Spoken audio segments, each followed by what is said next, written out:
Ladies, gentlemen, and everybody in between that, welcome on into the video. I have a question for you. What does the Reverend Martin Luther King Jr., Harry Potter erotica, and the female orgasm have in common? I can tell you that third one has nothing to do with Elon Musk, but the rest of them all together do. With the Cards Against Humanity game. This little card game, that funny millennial card game that they pull out at every theater kid birthday party. Well, they're suing Elon for $15 million.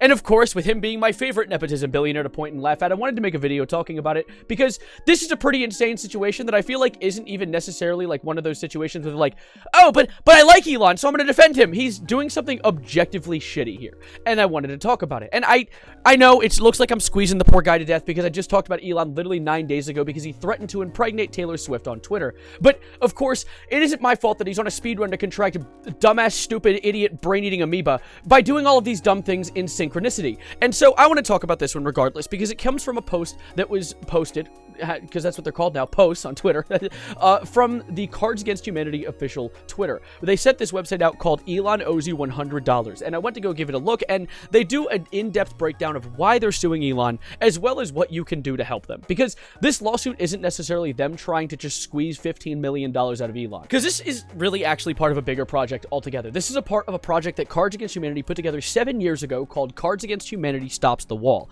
And it was this whole project they put together. Look at that little galloping horse down there. That's going to be important. They wanted to stop Trump's border wall from covering this specific plot of land. They had 150,000 people each donate $15 per person to just purchase little portions of this land to keep it safe from any industrial walls. Because to be real, it's like Trump's utilizing 12th century technology to stop people from getting into the country.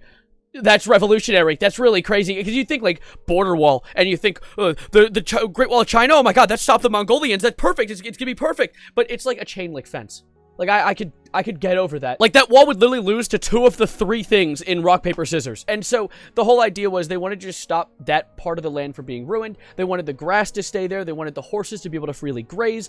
And I think overall it was a part of a noble cause. And one of many causes that Cards Against Humanity's gotten themselves into in the past. They've had other promises like how they I pulled up the tab and read it, and this doesn't sound very noble when I read it out loud. They sent 30,000 people poop on Black Friday.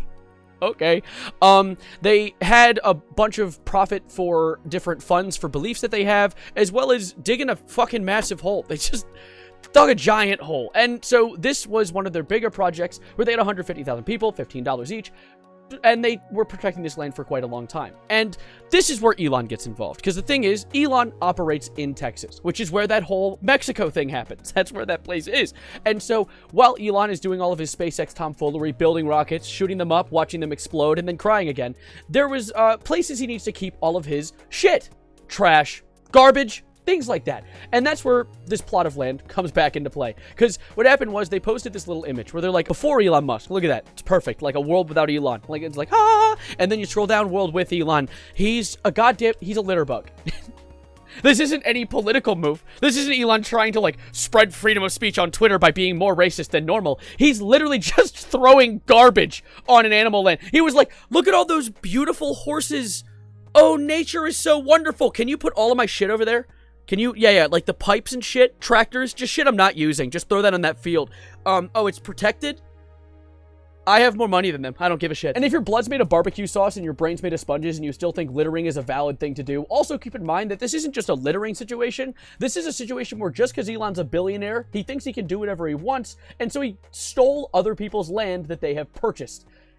That is land that was bought with money, and he put trash on it. That should rile up literally everyone. And so their whole idea was they're going to be suing Elon for $15 million, not for themselves. They're not stealing this money to try and rejuvenate the land. That's long gone now. Elon already ruined that. What they wanted to do was just simply give money back to the people who donated to them.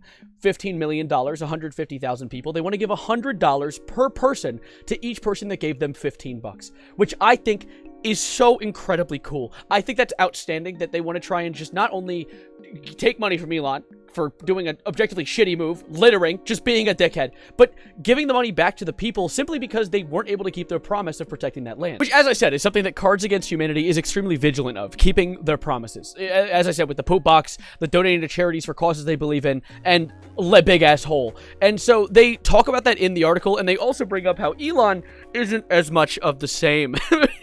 talking about how there were things like how he had this transit that he wanted to do that went nowhere, or how when in 2017 he said by 2024 we would be colonizing Mars, and that being the year we're currently residing in, is a fucking lie. They actually go ham on Elon in this article.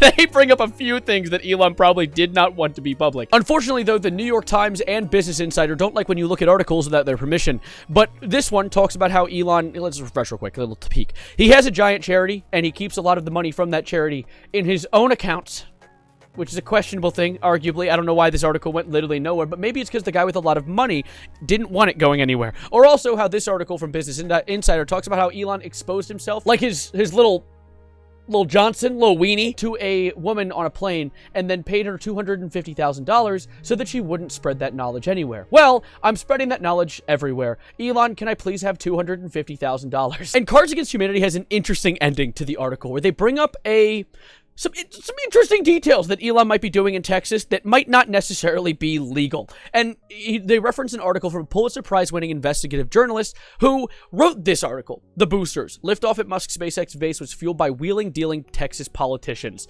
And I'm going to do some of my highlighted paragraphs. I'm just going to read those because they're the important parts, saying like, 5 years ago, Celia Johnson rebuffed an offer from SpaceX billionaire Elon Musk's space venture to buy 2 brick ranch houses she owns near the mouth of Rio Grande. And the whole idea is that house has been with her for generations. She doesn't want to give up that land to just some rich guy who wants it because he wants to put his garbage there. And so she, of course, does the noble thing, which is go to your political official and talk about it. It talks right here how she goes to her political official, Alex Dominguez, a state legislator who at the time represented her district, and then got a really, really fun response from him, a not at all biased response that said, "Thank you for meeting with my staff. I've been reviewing the things. I am very sympathetic. However, my general counsel advises I'm not able to choose sides between yourself and the county, as both are my constituents. So to speak on the matter that deals with personal property, my office is willing to ask about county policies and see if they're being unfairly targeted." Yes, that's true.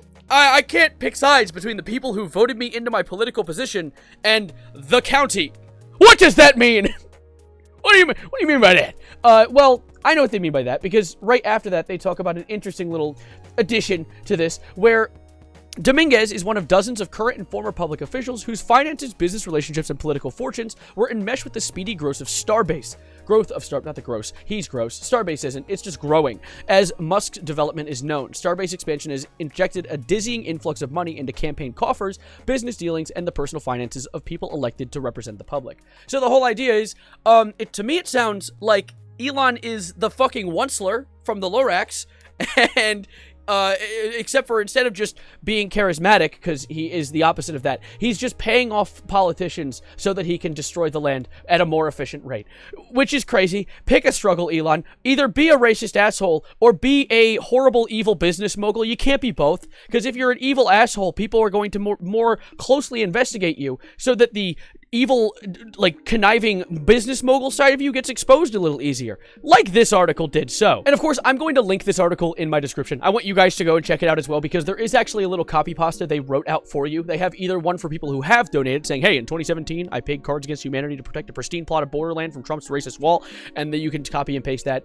if you so agree with it. And then if you're not a subscriber to that initial donation, you can say, hey, in 2017, 150,000 people paid Cards Against Humanity to protect a pristine plot of borderland, and you can post that. It adds Elon, it does the hashtag for the Elon owes me $100, and it also links the website. So I'm going to link the website down there for you guys. You guys can choose to post this on Twitter, Instagram, I don't know, wherever the hell you use social media, but I'd appreciate it if you did. It would be extremely helpful, because I don't think that this nepotism baby billionaire asshole should just get away with littering. Like, that is the most bare bones dog shit thing to do. If I see someone throw trash out of their car, I don't even need to see them. I automatically judge their character as a grimy asshole. And Elon just destroying a whole plot of land because he had some dog shit he didn't need in his inventory is enraging. It's enraging. Like, I know some people are going to see this. And of course, since Elon is a grossly political figure, be like, oh, so you just hate freedom of speech? Did you not listen to a single word in this whole video? Littering. That is the problem, and I hope you agree, or at least have a similar consensus, because I feel like throwing trash everywhere, like, I mean, are you a dumbass if you do that? Like, yes, you are. Thank you for being here. I'm gonna hit the road for now. This is a bit of an angry video. I'm sweating. I have to get to work. I'm tired. I've had a long day at school, and I'm gonna see you in whatever I make next. Thank you for being here. Thank you for being outstanding. Thank you to all of you that came to my live stream yesterday, and I'll see you in whatever I make next. And as always, adios, arrivederci, goodbye, good night, and I'm gonna go and look for the Mexican black tar heroin card. That's the funny one.